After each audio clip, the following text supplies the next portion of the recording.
Welcome to the Leading Ladies Podcast with international leadership coach, speaker, author, trainer, and your host, Fiona McKay.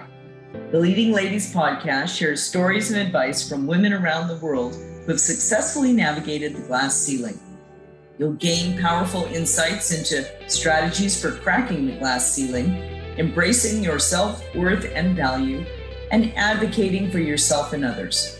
So please join Fiona for frank, courageous, and heartfelt conversations designed to take you on a journey to new levels of personal and professional success. Hello, leading ladies, and welcome back. Today, I am really honored to have Shelley Roberts joining us. After meeting Shelley at a Women in Aerospace conference in 2017, she became a dear friend and a mentor to me.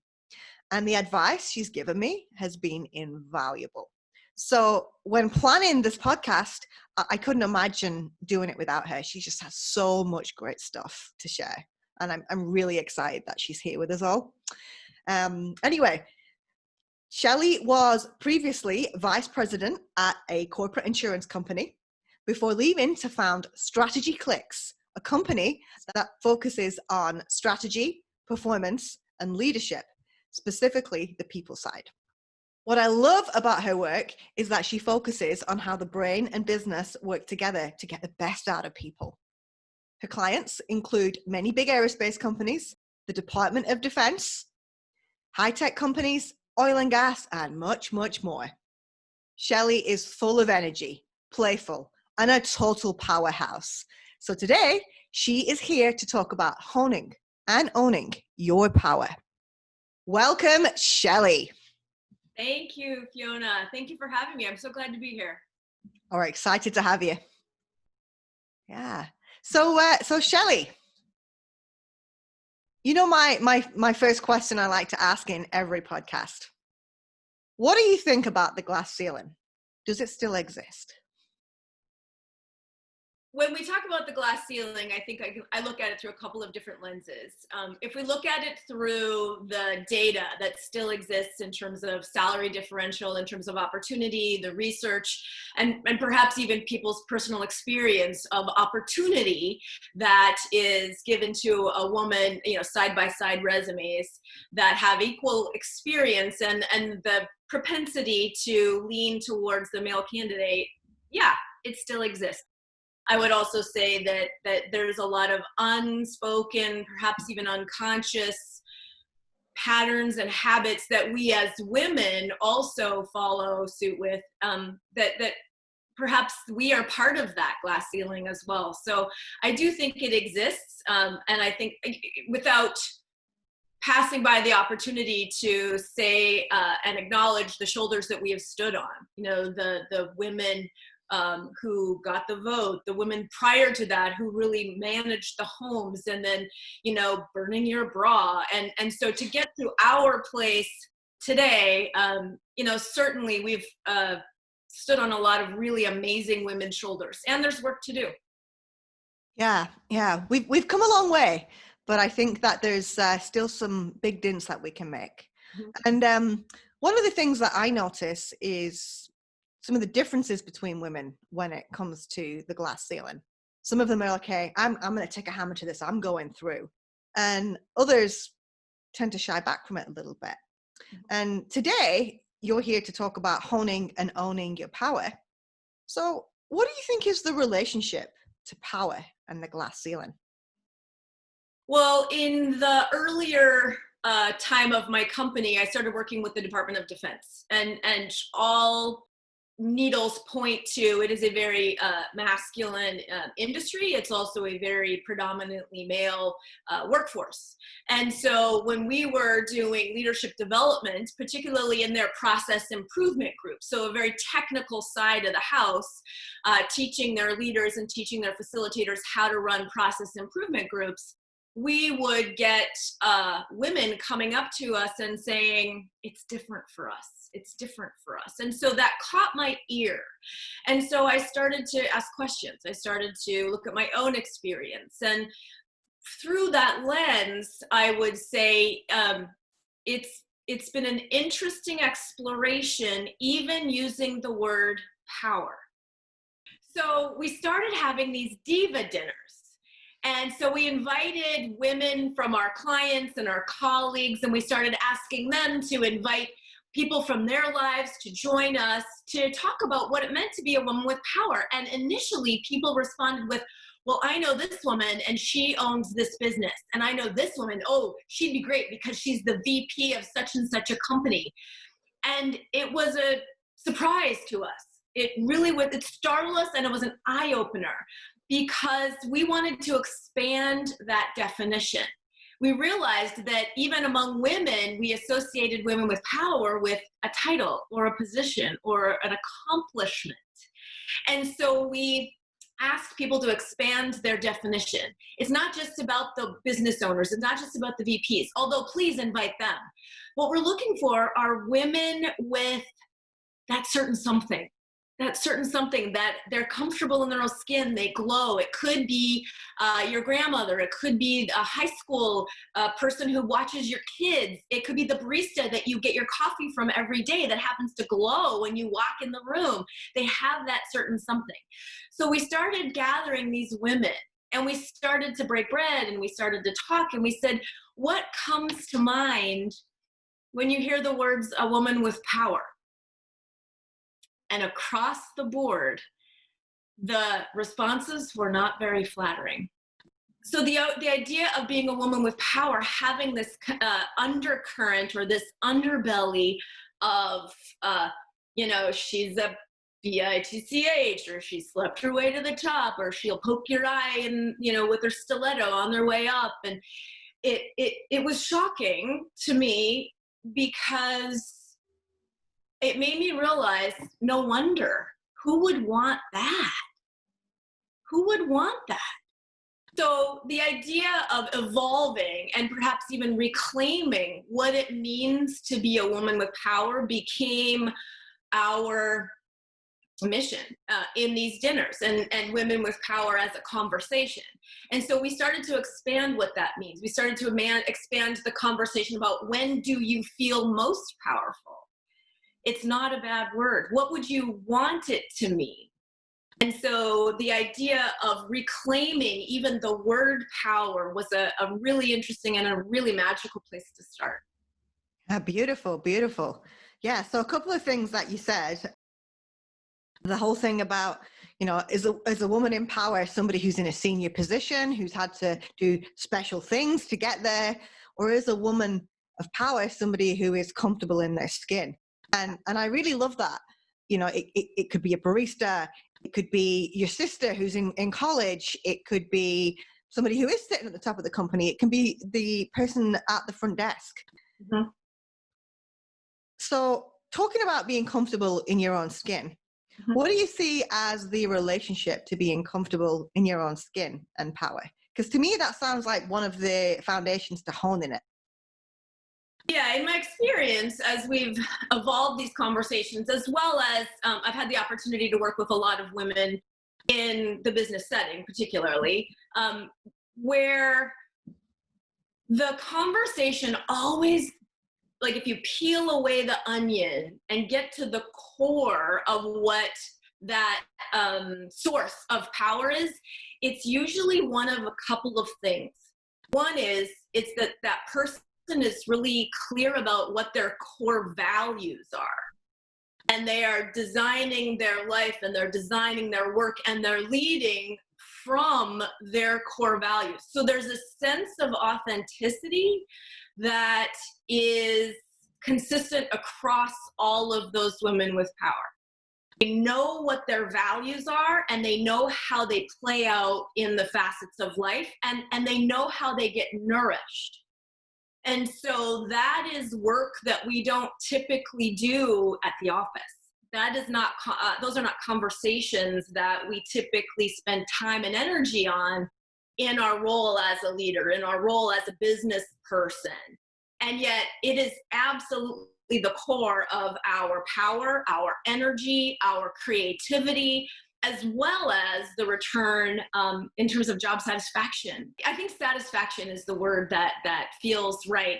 Even if there's conflict, or even if there's something happening at the company that doesn't feel good, disruption, if that person, if that woman is still being able to connect with her values and lead from those values, there's a sense of certainty and a sense of confidence that comes with their decision making when they use those core values as a guide, as a meter, as a source of that power. So I would say that is one element about being comfortable in your skin, your own skin. Yeah, I absolutely love what you're saying there. I've long believed that there is a strong link between your level of confidence and your authenticity when you're showing up in the workplace. And I see that with men and women. Yeah. And people come to me and they'll say, oh, I want to figure out what I want to do with my life. And my first question is, well, are you living authentically? Because how can you figure out what you want to do if you're not showing up authentically? So what do you think are some of the barriers to being authentic and understanding your core values? It requires a layer of vulnerability that is still not really valued in the workplace. It requires a level of vulnerability even in our own self-reflection. When we explore our core values, it can feel very raw. It can be very emotional. I do a lot of work with my clients, especially in tech teams, about their core values. And oftentimes, when I ask them to share what they are and to go into a little more detail about where they came from and how they were developed, you can see this hesitancy, this reticence to want to expose ourselves. And so I think one of the barriers to really understanding that, much less using them in the workplace, is that layer of vulnerability. And yet, what I'm also saying is that that layer of vulnerability is also at the core of high levels of performance, high levels of innovation, high levels of trust, high levels of focus and ownership about projects and speed to get things done. We have to be willing to have that vulnerability. So I think there is a crossover, like that Venn diagram crossover, about the barrier to getting to our core values and then the barrier to expressing them, which is the willingness to be vulnerable and the value of being vulnerable at work, which is a business secret to success, really.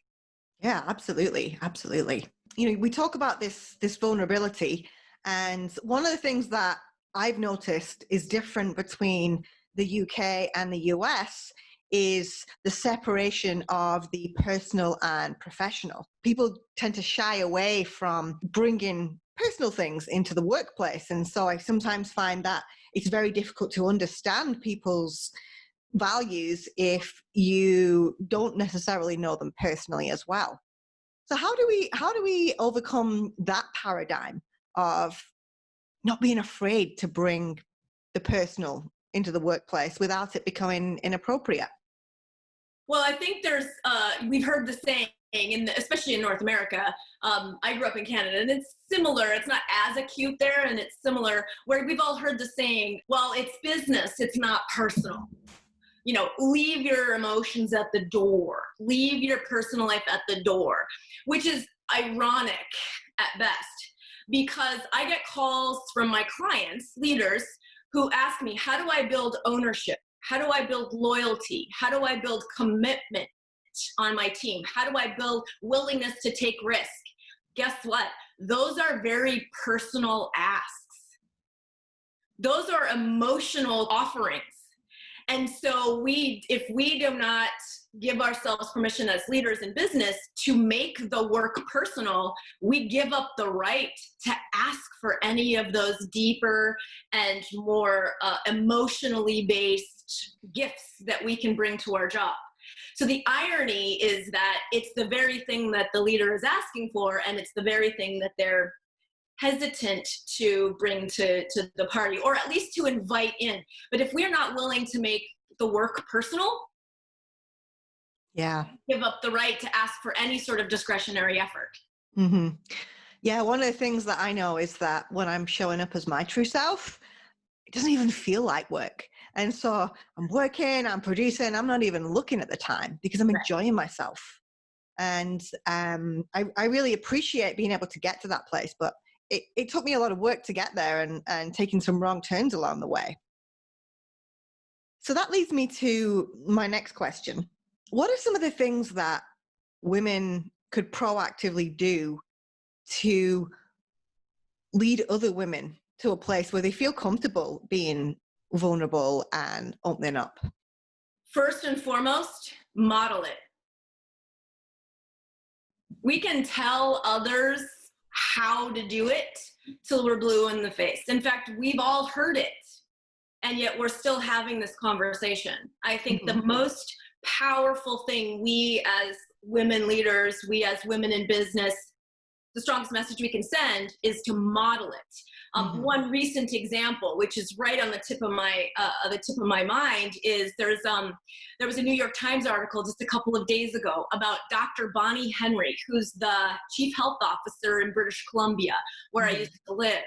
And the New York Times wrote this amazing article about her and her, I guess I would call, accidental fame, because they're calling her, the COVID whisperer. They're calling her the master of managing this virus. She's done an amazing job.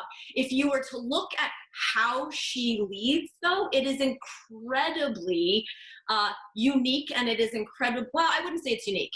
It is incredibly authentic. Humility, collaboration, empathy. As well as, and this is the part that caught my eye as well, she's wildly effective and people listen to her, and she's the first person to say, I didn't mean to be the face for this, so she didn't try. She was just authentically herself, especially in crisis. And then the other thing that people started to notice was, if you catch pictures of her where you can see her shoes, she is incredibly authentic. She's got her suit on. She's definitely holding it together. She's definitely a powerhouse in her own right, with her own sense of graceful approach. And she's got really, really interesting shoes by a Canadian designer called John Fuva.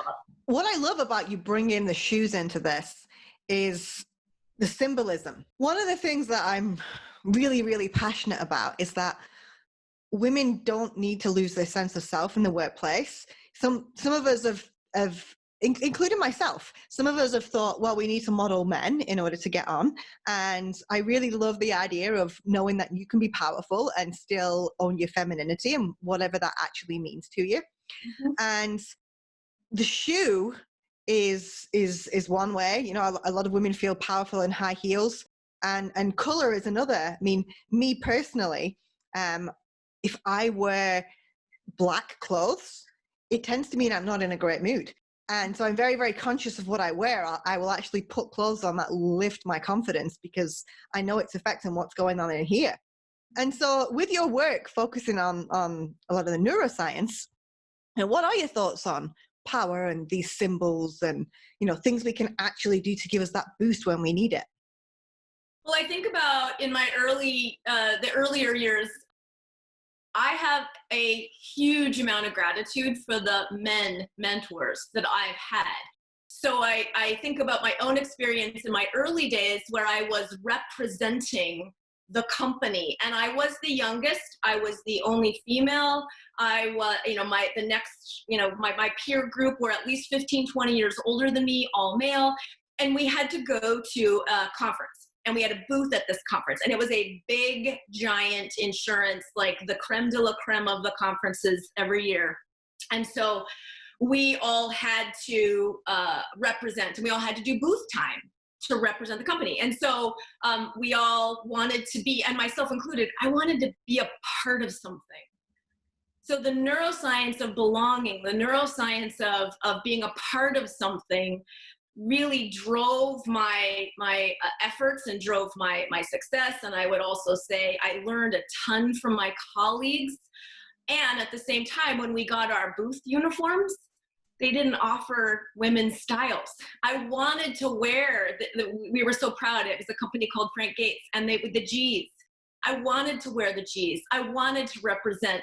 And the smallest, thing that they had was this blue male sweater vest with a polo shirt, and that in that time, I was so proud to wear the G's that it didn't really occur to me. It was only later that I realized, wow, that was not very flattering. You know, my point is that notion is, it's a process to really understand your own power, where it comes from, and being able to figure out what those symbols are that represent you. There was a time where I looked at my closet and it was dark suits. And I had this awareness that, wow, that's not who I am. And that doesn't represent my energy. And that doesn't represent my personal brand that I am interested in. It just, all of a sudden, it felt really inauthentic.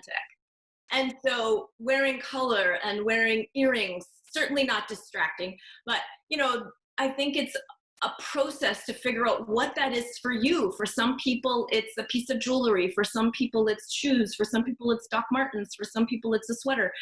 I think it's a process to really understand who you are and how you want to represent yourself, because ultimately, we make decisions about people within 1/5 of a second when we meet them. So how you show up, people will decide, do I trust them? Do I believe they know what they're talking about? Do I want to work with them? In Malcolm Gladwell's book, Blink, he calls it intuitive attraction or intuitive repulsion.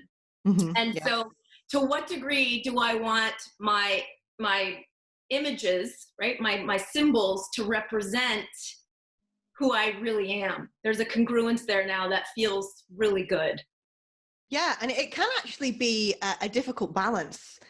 For me, when I was a teenager growing up, I actually loved blazers and smart trousers. And people used to laugh at me. They were like, oh, why are you dressed like you're going to the office? Because I mean, I was like 14 when I was wearing this kind of stuff. Anyway, fly forward 15, 20 years. I remember somebody saying to me, hey, you know, if you want the engineers to relate to you better, Fiona, dress down, you know, wear a polo shirt, wear trousers, stop wearing your dresses. And so that was a really difficult one for me in terms of, okay, you know, where am I going to get my energy from?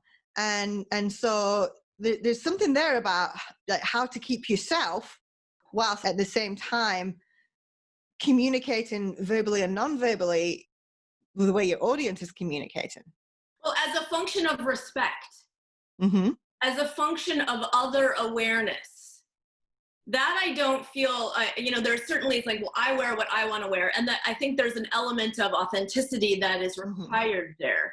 I work with all different kinds of industries. And if I show up at a high-tech company that is, you know, got slides and ball pits, you know, if I show up in my suit there, they're not going to listen. Like, they're just not.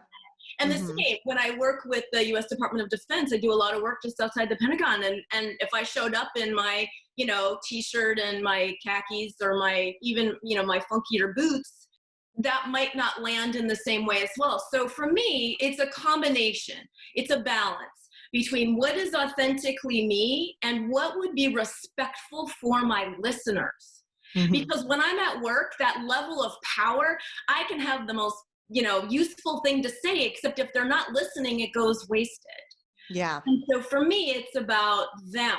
If I want to be of influence, whose world do I need to be in? If I'm stuck in my, you know, fancy earrings and my, you know, cute boots, I'm in my own world and I won't get out of my own way. So I think in that setting, it's really a function of respecting who you're working with and to what degree do you want to be able to wield that power in a healthy way for good.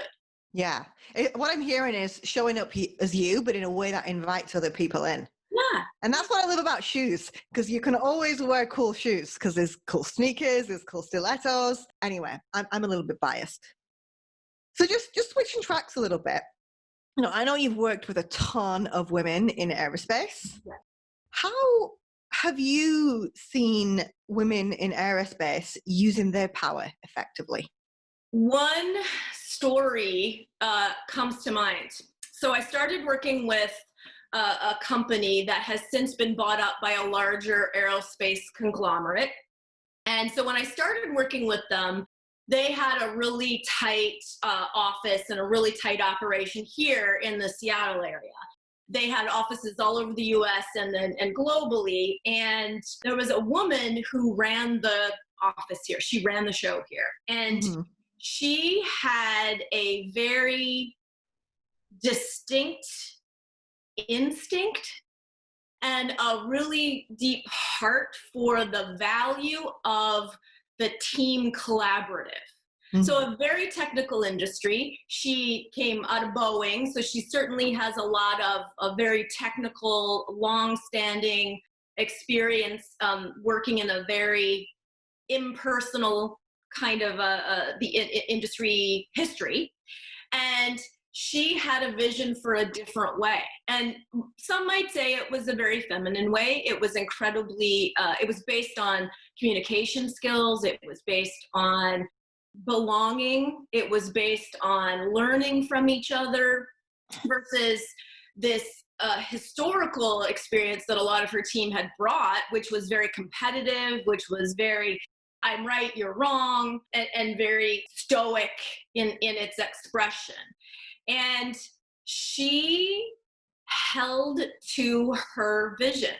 And she held to her vision, and she worked with all the different kinds of teams. They were a bit of a matrix organization. And so she actually took her extra, it was like she had a second job where she would go in and she would facilitate these teams, teaching them how to work better together. So they were clear about what they needed to do. The how, though, she took all the tools from the toolbox that I had originally shared with them, that we practiced with them. She took all of those tools and became masterful.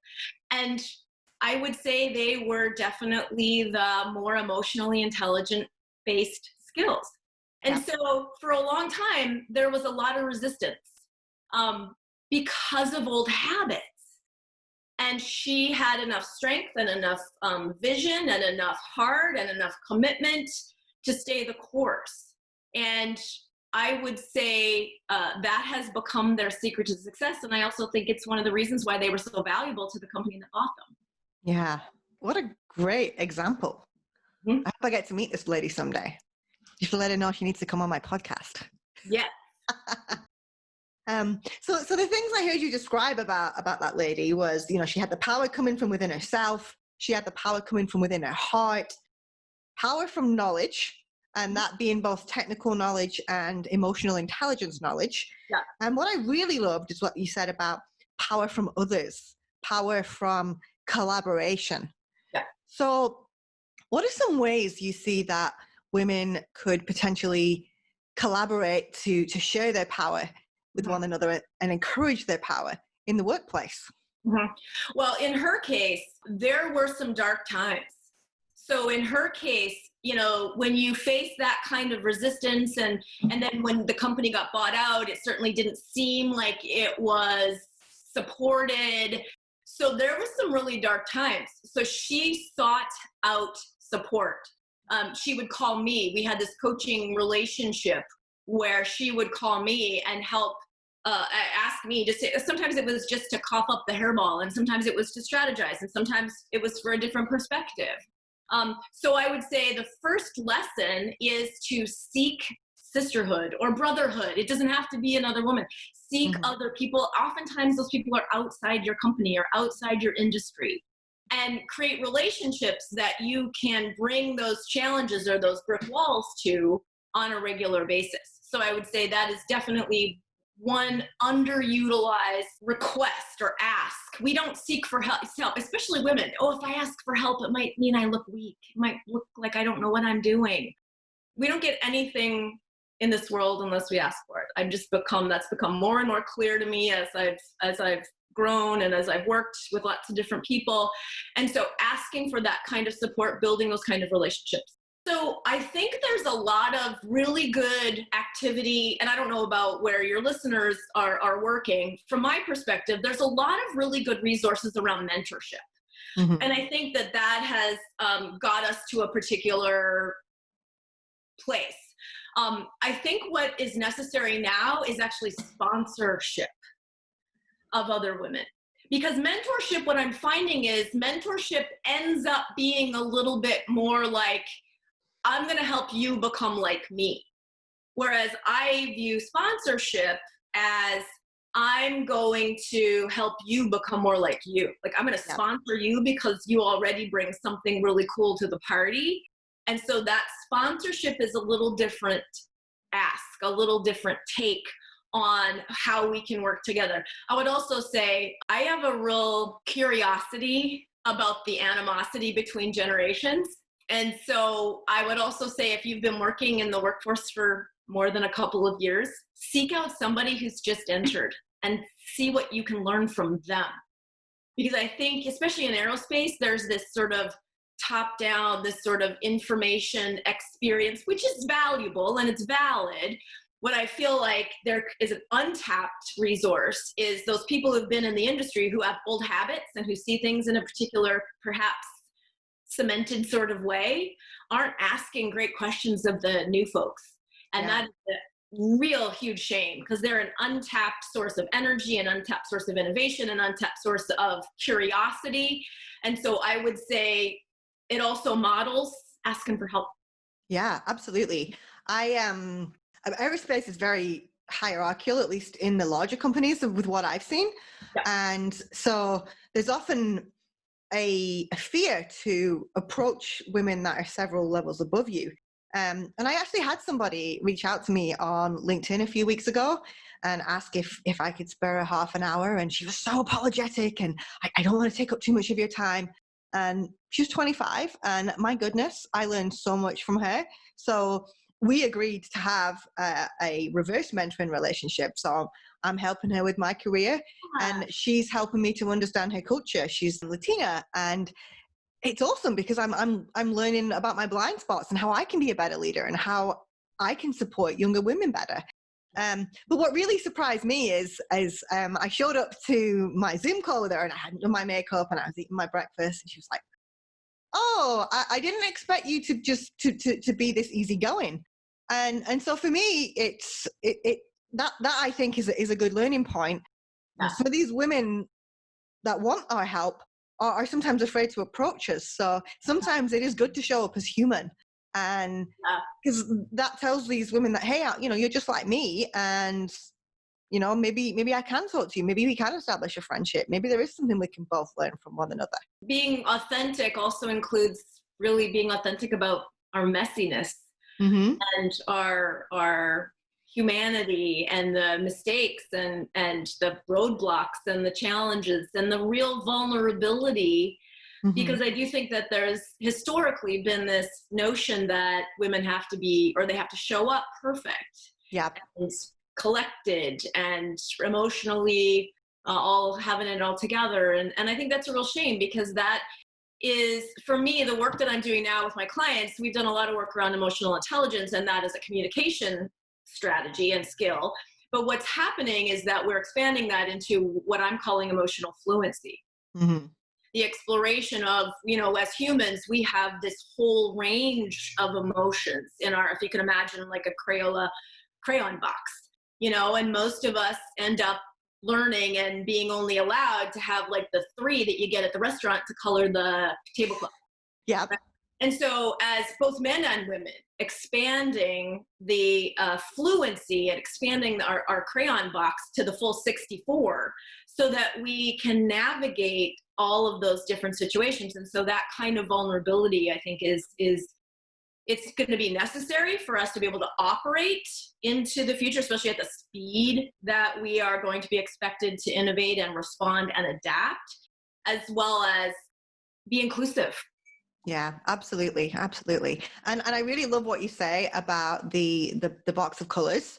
My opinion is that if we want people to show up more vulnerably, then we also have to allow people's humanity.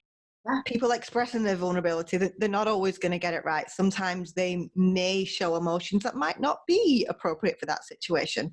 And it's important that we allow for that humanity rather than punish people for it. So that's just a big thing that's important.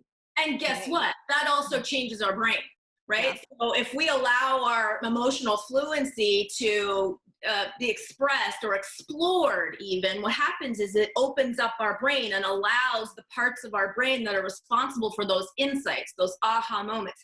If we want to increase the volume and the quality of those innovative ideas, we have to be able to access it through this particular avenue or this particular crayon box, because that's the dirty little secret of emotions and emotional fluency, is that it's actually good business, because it changes our brain and allows us to think in different ways, allows us to see things in new and innovative ways, to connect dots, to create new relationships, to create new energy in places that it never existed before. So that is the work that I'm doing with my clients, is that how do we incorporate that as a business strategy, especially given the quality of thinking is what we actually pay people to do. Yeah, absolutely. Absolutely. Yeah, sometimes I can get so excited in the workplace, I have to go lie down. But then my ideas are just flowing. Right. Yeah. Well, before we wrap up today, I just have a few more questions for you. Okay.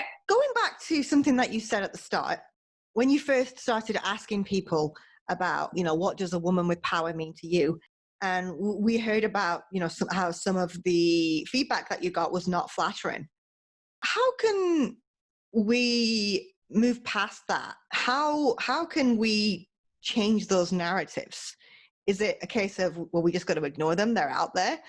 Or do we take it on? How do we change the narrative that powerful women are XYZ? Yeah. Particularly from men. Well, I think some men.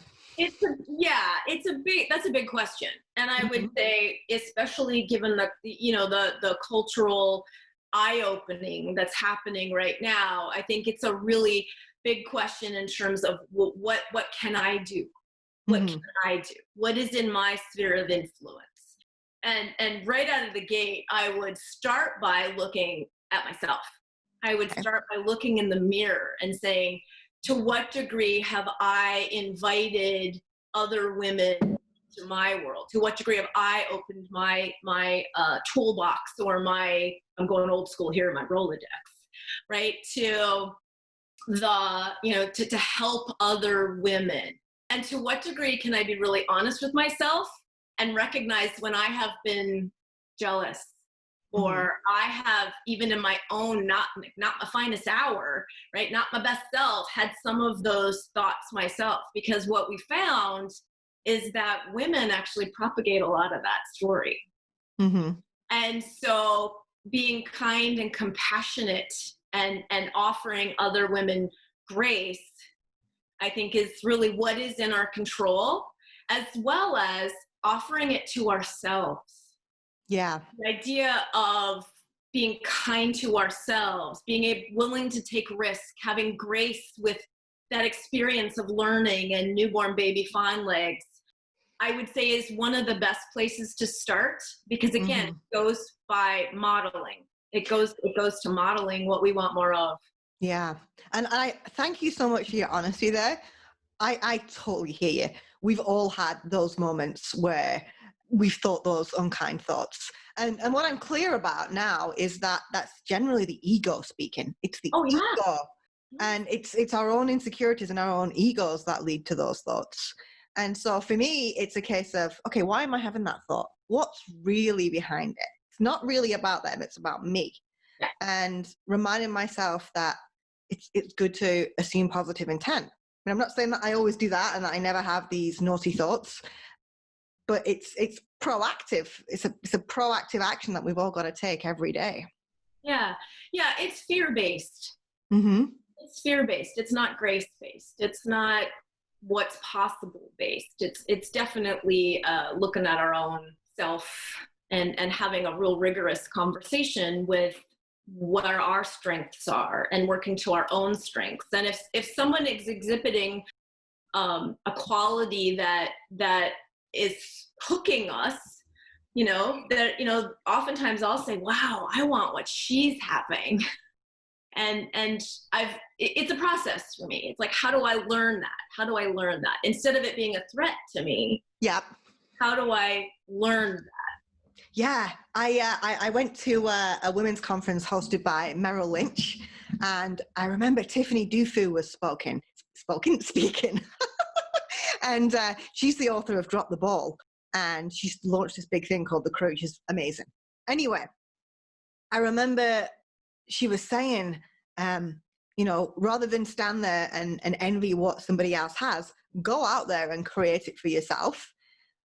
And I just thought that is just such a great piece of advice. Such a great piece of advice. Well, what is the one piece of advice that you would give to women early in their career for dealing with the glass ceiling? How do you get through it?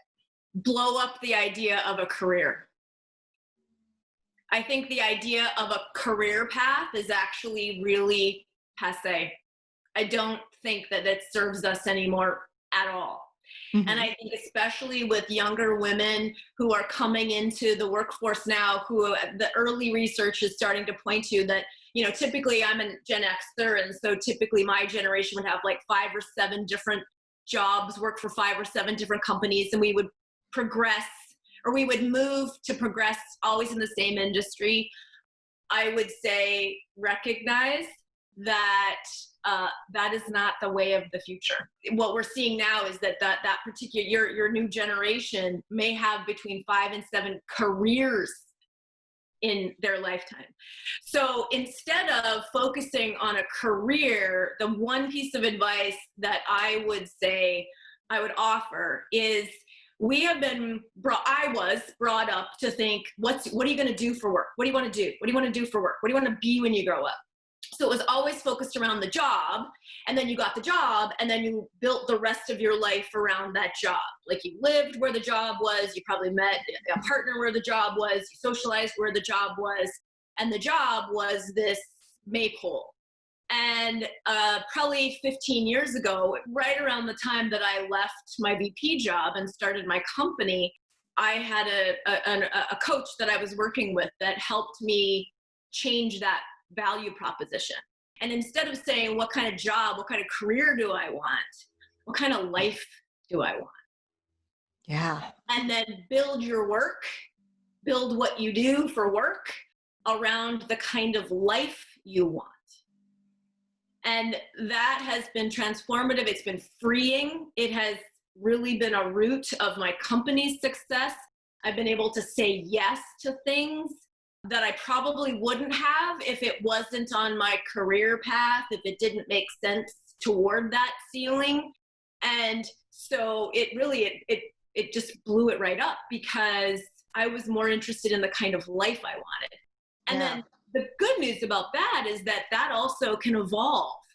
Now that I'm pushing middle age, which I'm proud of, I'm at a place in my life where it's like, well, what do I want my life to look like now? And building my life, building the work, building the clients that I work with around the kind of life I want. So what kind of work what kind of work would support that? What kind of work would support my values? Who do I want to hang out with? Mm-hmm. What do I want to learn?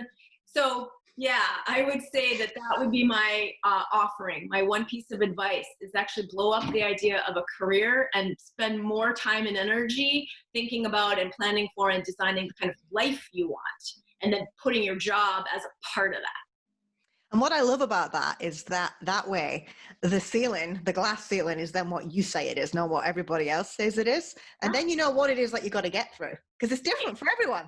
Right, exactly. Yeah. I remember somebody said, well, you got to play their game.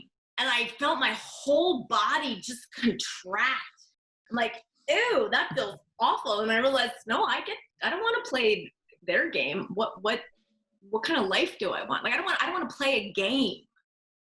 I want to have a life. And so that was a real interesting shift for me that I would strongly offer to your listeners. Yeah. Play it your way. Love that. Yeah. Love that. Well, Shelley, I can imagine for weeks after listening to this, women are going to be saying, I'm going to play it my way, and got some real amazing advice. And thank you for sharing your heart with us today as well. I mean, some of the things you've been sharing, real deep stuff. And you've been a great model of what it means to be a leading lady. So thank you for joining us. I am so excited for this podcast to go live. and I can't wait to meet some of those amazing women you spoke about. Well, I'm excited to see how far and wide you take this. It's a great message, and I'm really proud of you, and I'm so honored to be a guest on your podcast. So thank you so much for having me. Oh, thank you. Thank you for listening, everyone. We hope you now have additional tools and insights for creating your own cracks in the glass ceiling. If you think this will inspire and help others, please share this episode on your social media and leave your comments on McKayUnlimited.com/podcasts. For more tips and support as you embrace your journey through the glass ceiling, please join our community Facebook group at leadingladiesofFB.com.